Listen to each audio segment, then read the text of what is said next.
Jigitler,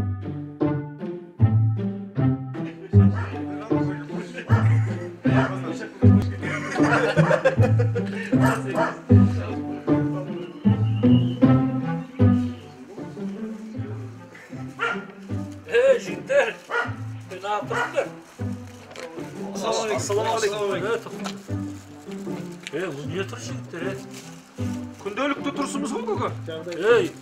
Елде не жағдай болып жатқан білесіңдер ме? Төтенше жағдай болып жатыр. Телевизор көріп жатсыңдар ма? Көреміз ғой. Үйден шықпаңдар, маска тағып жүріңдер деп жатыр. Не жүр жігіттер? Сендер үстіп жүрсеңдер басқалар не істейді жігіттер? Biz baldarmen açtık. Әңгіме тұрмыз көке. Мен де телевизордан көргенде түсінбеген едім. Қазір естіме мен таңғалдым жігіттер, сақтансақ сақтайды жігіттер, ойлаңдар. Міне қазір мен маска беріп жібердім мағанда. Үйіңе бар, ағайындарға, көршілеріңе тарат деп. Мә, болмасын жігіттер. Тағы бол. Тағы жүрсіңдерші, тағы жүрсіңдерші. Неке жігіттер, жігіттер, үйден шықпаңдаршы. Үйден шықпаңдар деп жатыр. Үйден шықпағандар сендер мынау халыққа үлес қосқандар ма жігіттер?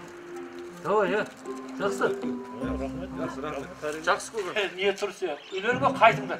Үйлеріңе барып ағайын туыстарыңа айтыңдар. Давай, тұрмаңдар бұл жерде. Жарайды, жақсы давай.